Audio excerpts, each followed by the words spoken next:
Hello everyone and welcome to another tutorial of the thermal system design class. So today we're gonna learn how to do the meshing on the 3D model and also how to set up your entire problem for whenever you want to create the actual simulations.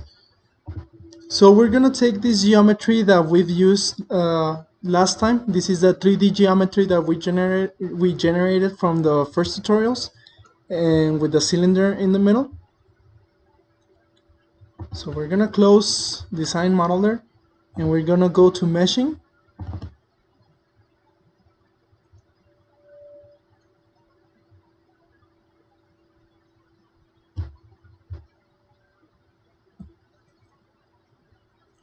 And once meshing starts opening, it's gonna read your geometry.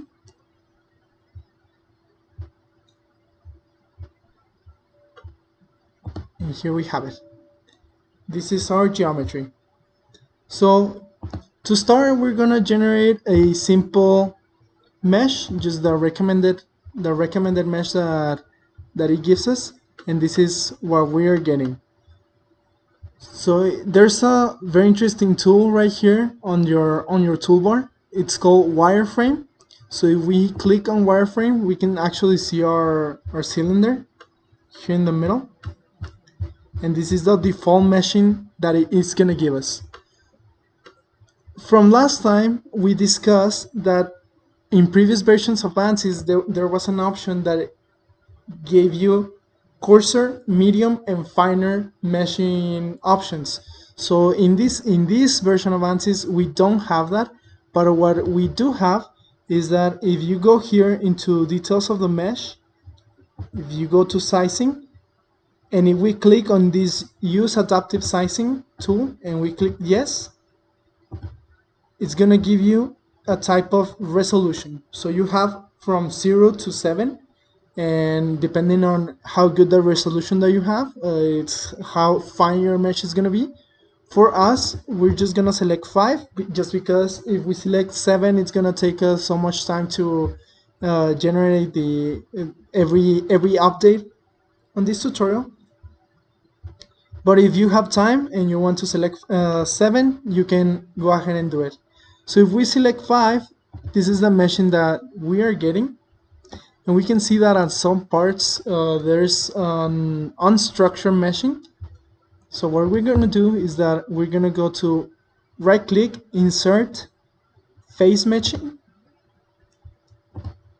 And on the geometry, we have the face selection here. We're going to select each of the faces.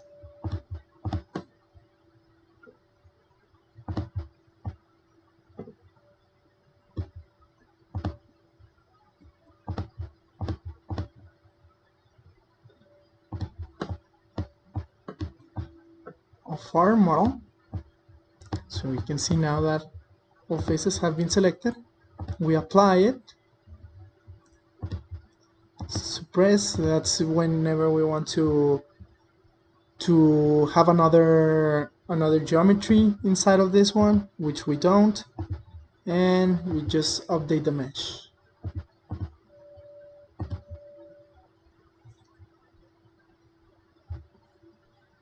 So there we have it. We have a finer and more structured mesh with this method.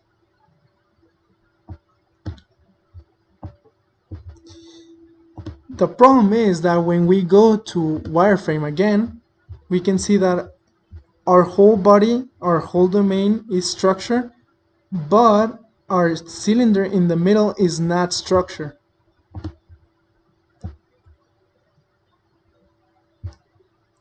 So for some people, it would be a problem actually selecting this cylinder in the middle, because for example, let's try to select it with the face. So whenever we try to click on the cylinder, it's not giving us the option to actually see it. But we can see that if I click where the cylinder is, we can see here on our left side that we have these different planes. Those are the planes that they're interacting on the same place that you click. For example, if I click here, I have two planes, so the front plane and our back plane. Front and back. So if I click near the cylinder, and if I click on the middle, it automatically selects the face of the cylinder. So we're gonna use this tool to create another face meshing. So our face has been selected, and if we update it,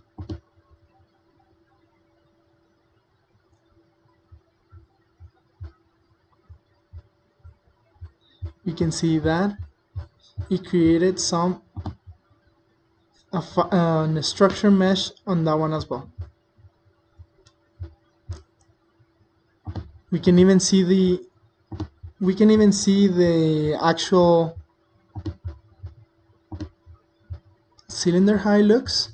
So there's another tool. We go to home.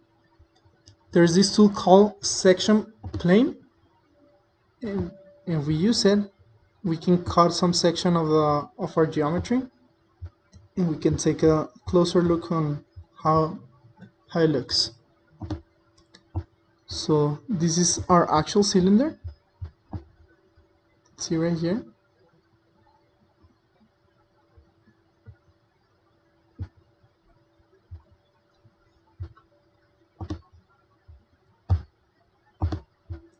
And whenever we want to get back to our original shape, here on the bottom of details, if we select section planes, we deselect this, gives us back our entire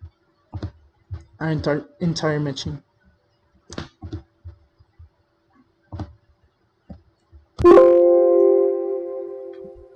So we also notice that again, if we click again on wireframe, that our cylinder, it's kind of, although it's structured, it's kind of a rectangular shape. And that has to do, if we go to mesh, on the element order, notice that linear is selected. So if we want even a more structured geometry, more structured meshing, and if we select quadratic,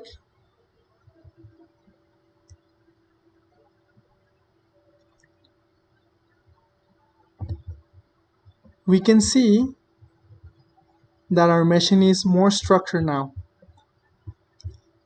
We can even take a look again into the section plane. We just click back to the section plane that we already generated.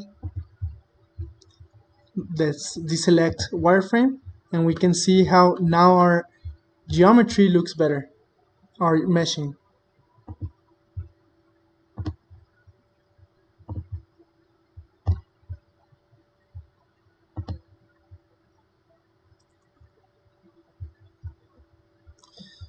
So now, let's say for example that we want to create an inflection point. So what is an inflection point? So whenever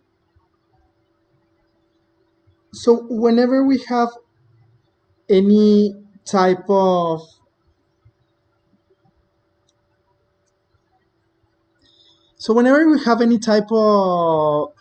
of domain that is running through either a blade or any body, there's always this type of velocity profile that is generated, and it's creating layers of viscosity around the body that you're simulating. So with with an inflation point, or with an inflation mesh, which is right here, it actually takes into account that boundary, and it gives you a more accurate result at your simulating interest point. So in this case, for example, let's take a look again into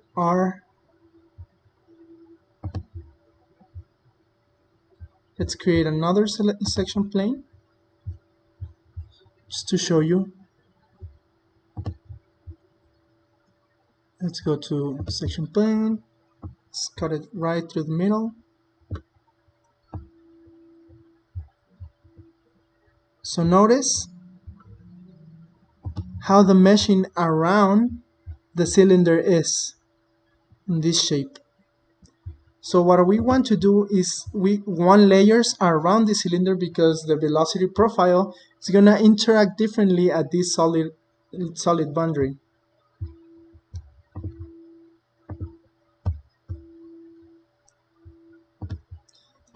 So let's go to meshing, right click, insert inflation point. And first it's going to ask us to select our geometry. Our whole geometry is our domain with the cylinder, and our boundary condition, which is going to be the cylinder. So same concept. We're going to select the middle plane, apply it, and we update our mesh.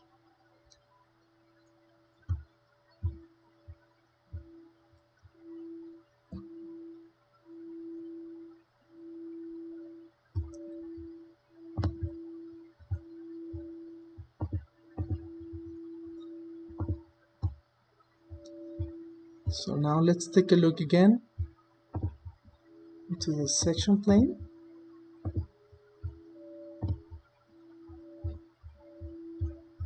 Notice that now it created some layers around the cylinder, and that's what we want.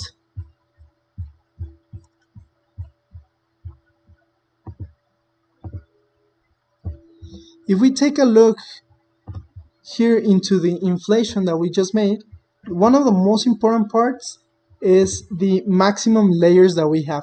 So we're selecting 5 right now, that was the default.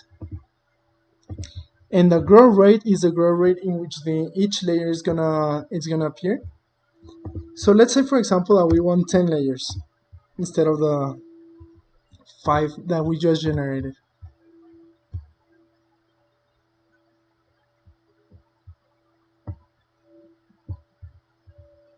If we do that and we take a look into our plane,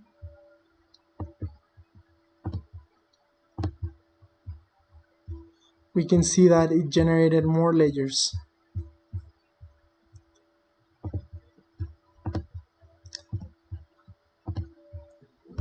So with that, we are almost ready for run our simulation. One of the last parts that you need to do before actually going into setting up your problem is to select your how the domain is gonna interact. So let's say for example that this in our domain, this is the inlet and this is the outlet of the fluid. So what we want to do is that we want to select the face. Let's call this face, and we right click on it and we go here to create name selection. When we do that, it's gonna give us the option to select inlet. So you can actually name this any name that you want, air inlet, inlet 1, but the word inlet has to be on it in order for ANSYS to read what you're trying to tell them. So that's one of the cool features of ANSYS, that it has some interfaces that already recognizes the word inlet for you to run it in your problem. So let's call this the inlet. Let's select the other face, create name selection, and let's call this one the outlet.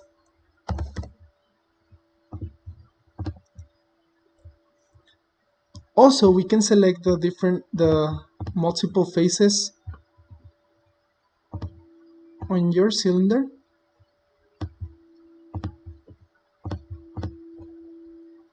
We right click, we create a name selection, and we can call this outer wall. So whenever you have wall, it's gonna recognize it as ANSYS is gonna recognize that it's a wall. So make sure to include that on the name selection. And lastly, let's create another name selection.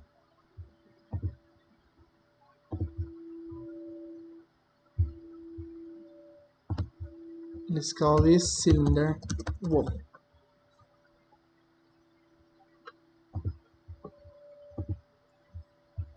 So with that, our problem is ready for running simulations. So this outer wall actually, if you just call it like that, it's gonna recognize that outside this wall there's gonna be some viscosity involved. So if you want to change that, you can change your name from outer wall to symmetric wall, and ANSYS will automatically correct that. So if we actually close ANSYS, we update this.